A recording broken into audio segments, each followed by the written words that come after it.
Hello viewers, আমি Manikul sir. আমি তোমাদের সঙ্গে আছি। আজকে তোমাদের জ্যামিতির একটা নতুন বিষয় নিয়ে আবার হাজির হয়েছি। আজকে সেই জ্যামিতির পার্টের আমরা চতুর্ভুজ সম্পর্কে ধারণা দিব। চতুর্ভুজ কাকে বলে, আয়তক্ষেত্র কাকে বলে, বর্গক্ষেত্র কাকে বলে, এইসব চতুর্ভুজগুলো যে আছে আমাদের, সেই চতুর্ভুজ সম্পর্কে আমি তোমাদের আজকে ফুল ডিটেলসে ধারণা দিব। ঠিক আছে?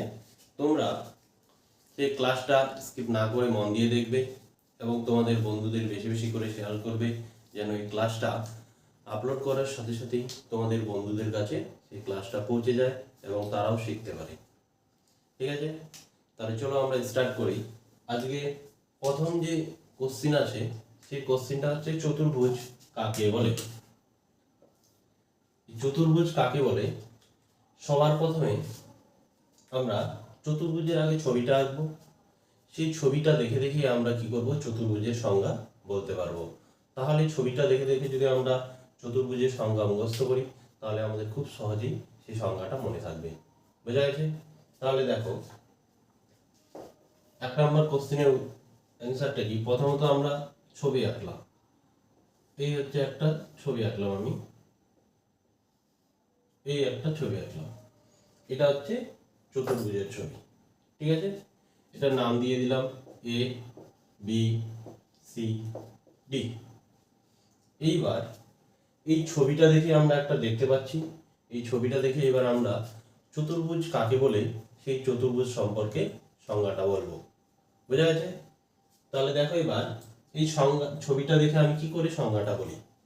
তাহলে চতুর্ভুজের সংজ্ঞা হচ্ছে কি, 4টি রেখা দ্বারা বা 4টি সরল রেখা দ্বারা সীমাবদ্ধ সমতলিক ক্ষেত্রকেই চতুর্ভুজ বলবো। কি বললাম? 4টি সরল রেখা দ্বারা সীমাবদ্ধ সমতলিক ক্ষেত্রকেই চতুর্ভুজ বলবো। ঠিক আছে? দেখো এবার কি কি এই যে আছে, এখান থেকে এটা একটা সরল রেখা, এখান থেকে এটা একটা সরল রেখা, এখান থেকে এটা একটা সরল রেখা, এখান থেকে এটা একটা সরল রেখা। তাহলে 4টা সরল রেখা হলো।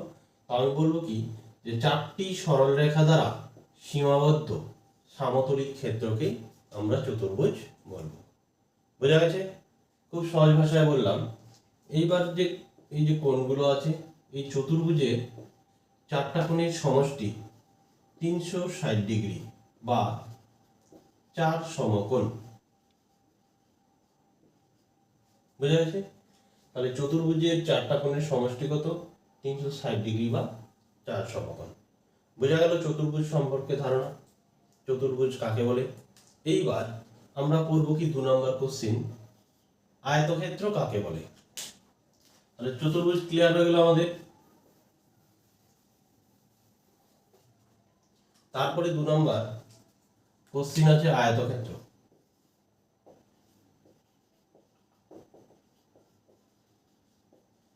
আয়তক্ষেত্র প্রথমত করব কি, আয়তক্ষেত্রের ছবিটা আঁকবো। সেই আয়তক্ষেত্রের ছবিটা কেমন, তারপরে সেই ছবি দেখে আমরা আয়তক্ষেত্রে কাকে বলে সেই সংজ্ঞাটা বলবো। তাহলে দেখো, আয়তক্ষেত্রে আমি ছবি আঁকছি। তোমরাও খাতার মধ্যে সুন্দর করে সেই ছবিটা আঁকবে।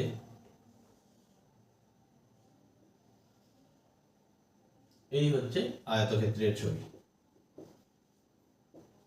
ঠিক আছে? এটা একটা চতুর্ভুজ। এইবার আয়তক্ষেত্রের যে ছবিটা হলো, এবার আমি সংজ্ঞাটা দেখে বললেই বুঝতে পারবো যে আয়তক্ষেত্র কাকে বলে। বোঝা গেছে? তাহলে আয়তক্ষেত্র হচ্ছে কি, যে আয়তক্ষেত্র তো একটা বর্গক্ষেত্র, এরাও 4টা বাহু আছে। তো এইবার এই চতুর্ভুজ যে আছে, চতুর্ভুজের সংজ্ঞাটা আমি একটু আগেই বললাম, যে 4টি রেখা দ্বারা বা 4টি সরল রেখা দ্বারা সীমাবদ্ধ সমতলিক ক্ষেত্রকেই চতুর্ভুজ বলে। সেটাও তো এটা একটা চতুর্ভুজ, আয়তক্ষেত্রটাও একটা চতুর্ভুজ। তাহলে এইবার আয়তক্ষেত্র সংজ্ঞা আমরা কি দিব, যে চতুর্ভুজের বিপরীত বাহুগুলি পরস্পর সমান এবং সমান্তরাল। কি বললাম? যে এই একটা চতুর্ভুজ আছে, এই চতুর্ভুজের এই বাহুটার বিপরীত বাহু হচ্ছে এটা, আর এই বাহুটার বিপরীত বাহু হচ্ছে এটা। বোঝা গেছে? তাহলে যে চতুর্ভুজের বিপরীত বাহুগুলি পরস্পর সমান, মানে এরই যে বাহুটা আছে এডি বাহুটা সমান সমান বিসি বাহু হবে, এই দুটা বাহু সমান হতে হবে। তারপরে এবি বাহুটার সাথে সমান হতে হবে কাকে, সিডি বাহুটাকে, বুঝা গেছে, এবং সমান্তরাল হতে হবে। তো সমান্তরাল জিনিসটা কি, সমান্তরাল জিনিসটা হচ্ছে দুটা যদি আমরা সরল রেখা আঁকি, তাহলে এই দুটো সরল রেখার মধ্যে প্রত্যেকটা জায়গায় যে ডিসটেন্স, সেই ডিসটেন্সটা আমাদের সেম থাকবে, কোনো জায়গায় কম বেশি হবে না। এই ধরনের যদি দুটো সরল রেখা হয়, তাহলে এই ধরনের সরল রেখাগুলোকে আমরা বলবো কি, সমান্তরাল সরল রেখা। আমি তোমাদের এক্সাম্পল দিচ্ছি, সেটা হচ্ছে রেল লাইন। তো রেল লাইনের যে দুটো লাইন আছে, সে লাইন দুটো কোথাও গিয়ে কি একসাথে মিলিত হবে? কোনোদিনও না। তাহলে যদি মিলিত হয় তাহলে কি হচ্ছে, ট্রেন উল্টে পড়ে যাবে, বোঝা গেছে। তাহলে আমাদের খুব সহজেই মনে থাকবে সমান্তরাল জিনিসটা হচ্ছে কি, যেমন রাস্তার দুটো ধার, রাস্তার দুটো ধার কোনোদিনও এক জায়গায় গিয়ে এরকম মিলিত হয়ে যাবে না, ঠিক আছে। ধরো যে এটা রাস্তা, এই রাস্তার যে দুটো ধার আছে কোনোদিনও এরকম গিয়ে যায় মিলিত হবে না একটা জায়গায়, বোঝা গেছে। তাহলে সমান্তরাল জিনিসটা কি, সমান্তরাল জিনিসটা হচ্ছে যে দুটো সরল রেখার মধ্যে প্রতিটা জায়গায় ওর ডিসটেন্সটা সেম থাকতে হবে, তাহলে সেই দুটো সরল রেখাকে আমরা বলবো সমান্তরাল সরল রেখা, বোঝা গেছে। তাহলে এখানেও দেখো এবার, তাহলে আমি সংজ্ঞাটা কি বললাম, যে চতুর্ভুজের বিপরীত বাহুগুলি পরস্পর সমান এবং সমান্তরাল এবং প্রতিটা কোণ, দেখো এই যে চতুর্ভুজটা আছে, এই যে চতুর্ভুজ, এই চতুর্ভুজগুলোর প্রতিটা কোণ আমাদের 90 ডিগ্রি হবে, 90 ডিগ্রি হতে হবে, তাহলে আমাদের আয়তক্ষেত্র হবে, বোঝা গেল। তাহলে আয়তক্ষেত্র কি, যে আয়তক্ষেত্রের সংজ্ঞাটা হচ্ছে যে চতুর্ভুজের বিপরীত বাহুগুলি পরস্পর সমান এবং সমান্তরাল, মানে এই বাহুটার সাথে এই বাহুটা সমান হতে হবে এবং সমান্তরাল হতে হবে, তাহলেই এই ধরনের চতুর্ভুজকে আমরা বলবো কি, আয়তক্ষেত্র, বোঝা গেল। তাহলে আমি আরেকবার বলছি, যে চতুর্ভুজের বিপরীত বাহুগুলি পরস্পর সমান এবং সমান্তরাল এবং প্রতিটা কোণের মান 90 ডিগ্রি, তাকেই আমরা বলবো আয়তক্ষেত্র, বোঝা গেছে, ঠিক আছে। তাহলে আমরা নেক্সট বর্গক্ষেত্র সম্পর্কে আলোচনা করি। তাহলে 3 নম্বর কোশ্চেন হচ্ছে কি, বর্গক্ষেত্র।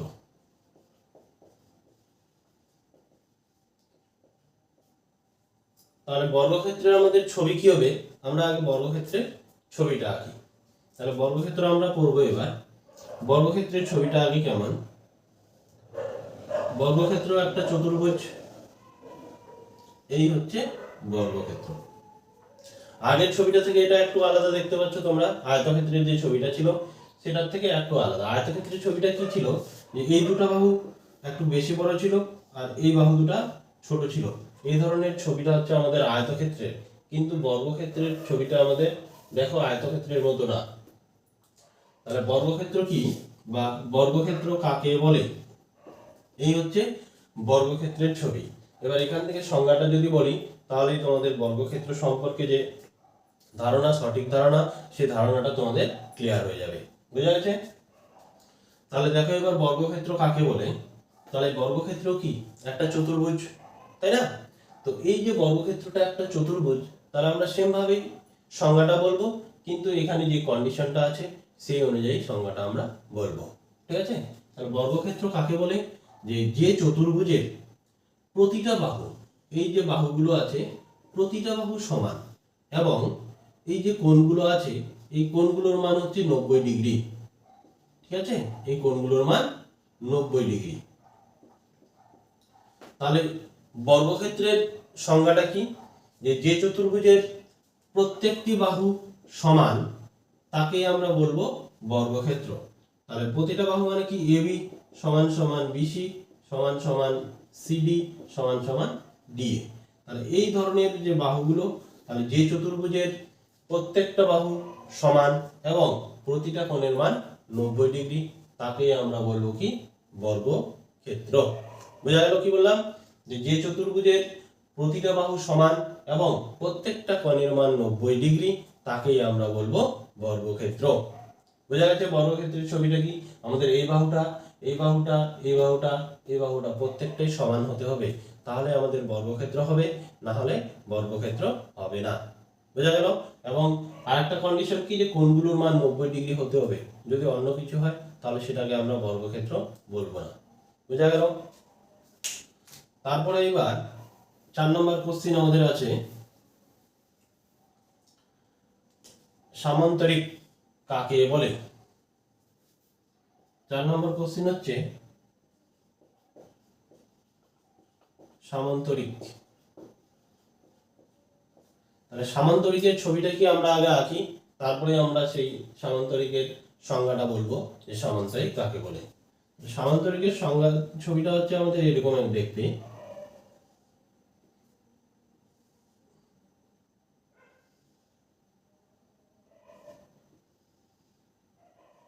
এই হচ্ছে দেখতে।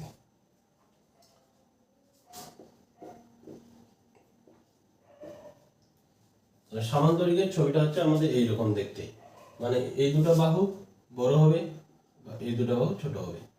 ঠিক আছে, মানে এই দুটো বাহুর সাথে এই দুটো বাহু মিলবে না। কিন্তু সংজ্ঞাটা কি দেখো এবার, সামান্তরিকের সাথে আয়তক্ষেত্রের রিলেশন আছে, ঠিক আছে, কিন্তু ফুলফিল টোটালটাই মিলবে না, কিছুটা কিছুটা আমাদের আয়তক্ষেত্রটাকেই যদি আমরা স্মরণ করি তাহলে সামান্তরিকে কিছু সংজ্ঞা বলতে পারবো। বোঝা গেছে। তাহলে দেখো যে সামান্তরিক কাকে বলে। সামান্তরিকের যে ছবিটা আমরা যে কাঁটা নিমকি খাই, সেই কাঁটা নিমকির ছবিটার মতোই হচ্ছে আমাদের সামান্তরিকের ছবি। মনে রাখবে যে কাঁটা নিমকিগুলোর মতো। ঠিক আছে।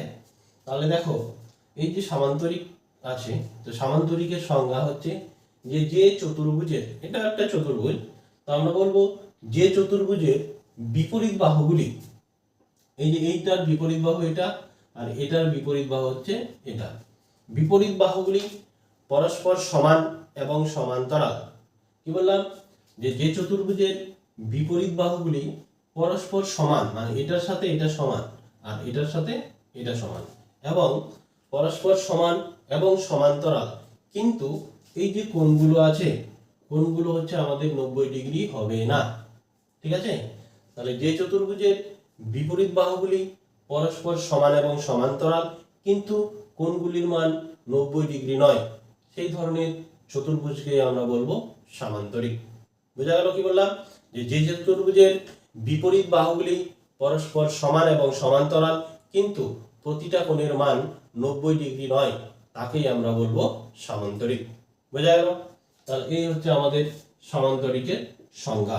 আয়তক্ষেত্রের সংজ্ঞাটাও তো সেমই ছিল, যে চতুর্ভুজের বিপরীত বাহুগুলি পরস্পর সমান এবং সমান্তরাল কিন্তু কোণগুলির মান হচ্ছে 90 ডিগ্রি, তাকে আমরা আয়তক্ষেত্র বলি। আর সামান্তরিকের ক্ষেত্রে যে আয়তক্ষেত্রের সংজ্ঞাটাই হলো, খালি জাস্ট একটা জায়গায় চেঞ্জ হলো কি, যে এর কোণগুলো 90 ডিগ্রি হবে না আর আয়তক্ষেত্রের কোণগুলো 90 ডিগ্রি হবে। বোঝা গেছে। তাহলে এই ধরনের ছবিটাকে আমরা বলবো সামান্তরিক। এবার যদি আমাদের কোশ্চিন করে যে আয়তক্ষেত্র ও সামান্তরিকের মধ্যে পার্থক্য বলো, তাহলে পার্থক্য একটা জায়গায় আমরা বলতে পারবো যে আয়তক্ষেত্রের, এই হচ্ছে আয়তক্ষেত্র, এই হচ্ছে সামান্তরিক, তাই তো। এর মধ্যে যদি আমি পার্থক্য খুঁজি তাহলে আমরা পার্থক্য কোথায় খুঁজে পাবো, যে এই যে কোণগুলো আছে এই কোণগুলোতে আমরা পার্থক্যটা এর খুঁজে পাবো। ঠিক আছে, এই কোণগুলোতে। তাই এই বাহুটা এর সমান, সেম এটার এই বাহুটার সমান, আবার সমান্তরালও হবে, কিন্তু জাস্ট একটা জায়গায় আমাদের চেঞ্জ হচ্ছে কি, যে আয়তক্ষেত্রের কোণগুলো 90 ডিগ্রি হচ্ছে, সামান্তরিকের কোণগুলো 90 ডিগ্রি হচ্ছে না। এটাই হচ্ছে আমাদের পার্থক্য খুঁজে পাবো। বুঝা গেছে। অথবা সামান্তরিকের যে বিপরীত কোণগুলো আছে এগুলো সমান পাবো, বিপরীত দুটা কোণ সমান করে পাবো, কিন্তু আয়তক্ষেত্রে কি হবে, গোটায় কোণগুলোই সমান, তাই না। এগুলো হচ্ছে আমাদের এই দুটার মধ্যে পার্থক্য। যদি কেউ কোশ্চিন করে তাহলে এই পার্থক্যগুলোই বলবে। তাহলে সামান্তরিক কি আমাদের বোঝা গেল। তারপরে 5 নম্বর কোশ্চিন করব কি, রম্বস কাকে বলে। তাহলে সামান্তরিকের সাথে কার রিলেশন, আয়তক্ষেত্রের রিলেশন। এবার 5 নম্বর কোশ্চিনটা হচ্ছে আমাদের রম্বস। রম্বসটা আমাদের বর্গক্ষেত্র, যে 3 নম্বর কোশ্চিন আছে বর্গক্ষেত্র, তার সাথে রিলেশন আছে একটু। 5 নম্বর কোশ্চেন হচ্ছে রম্বস। তাহলে রম্বসের ছবিটা আঁকি আমরা, এই সামান্তরিকের মতোই ছবিটা আঁকবো কিন্তু একটু চেঞ্জ হবে। ঠিক আছে, সামান্তরিকের মতোই করলাম। তাহলে রম্বসের সংজ্ঞাটা কি, রম্বজের সংজ্ঞাটা হচ্ছে যে চতুর্ভুজের প্রত্যেকটা বাহু সমান কিন্তু কোণগুলো মান 90 ডিগ্রি হবে না। কি বললাম? যে চতুর্ভুজের প্রতিটা বাহু সমান, মানে এই বাহুটার সাথে এটা সমান, এটা সমান, এটা সমান, প্রত্যেকটাই হচ্ছে সমান। এটা যদি এ হয় তাহলে এটাও এ হবে, এটাও এ হবে, এটা এ হবে। বোঝা গেল? তাহলে যে চতুর্ভুজের প্রত্যেকটা বাহু সমান কিন্তু কোণগুলো 90 ডিগ্রি হবে না বা কোণগুলো 90 ডিগ্রি নয়, তাকেই আমরা বলবো কি?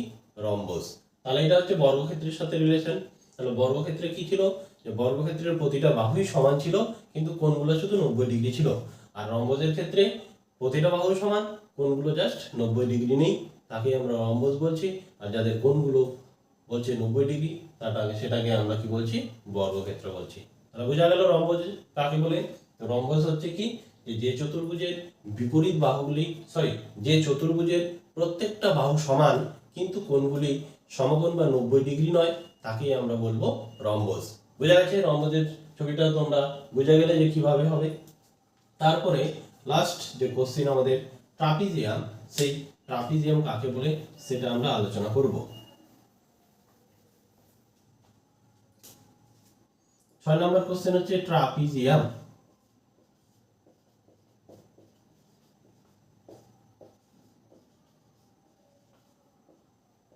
তাহলে ট্রাপিজিয়াম কি? তো ট্রাপিজিয়ামের ছবিটা আগে যে ট্রাপিজিয়ামটা আগে দেখতে কেমন। এই হচ্ছে ট্রাপিজিয়ামের ছবি।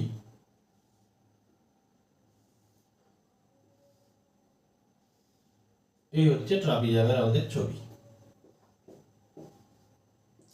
বুঝতে পারছো? ট্রাপিজিয়ামের ছবি।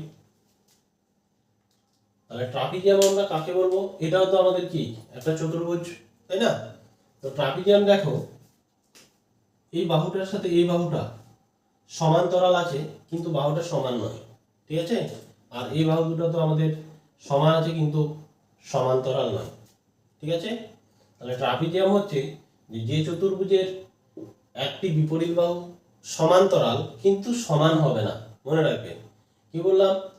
যে চতুর্ভুজের একটি বিপরীত বাহু সমান্তরাল, তাহলে এটার বিপরীত বাহু হচ্ছে এটা, এই দুটো বাহু হচ্ছে সমান্তরাল কিন্তু সমান নয়। আর অন্যদিকে কি আছে? যে এই দুটো বাহু হচ্ছে আমাদের সমান কিন্তু সমান্তরাল নয়। বোঝা গেল? যে চতুর্ভুজের দুটি বিপরীত বাহু সমান কিন্তু সমান্তরাল নয় এবং দুটি বিপরীত বাহু সমান কিন্তু সমান্তরাল নয়, তাকেই আমরা বলবো ট্রাপিজিয়াম। বোঝা গেছে? মনে রাখবে যে চতুর্ভুজের একজোড়া বিপরীত বাহু সমান কিন্তু যে চতুর্ভুজের একজোড়া বিপরীত বাহু সমান্তরাল কিন্তু সমান নয়, অন্যদিকে অন্য বিপরীত বাহুগুলো হচ্ছে আমাদের সমান কিন্তু সমান্তরাল নয়, তাকেই আমরা বলবো ট্রাপিজিয়াম। বোঝা গেছে ট্রাপিজিয়ামের সংজ্ঞা? তোমাদের যদি ভিডিওটি ভালো লেগে থাকে তাহলে তোমাদের বেশি বেশি করে বন্ধুদের শেয়ার করবে যেন তারা ভিডিওটা দেখে উপকৃত হয়। Thank you.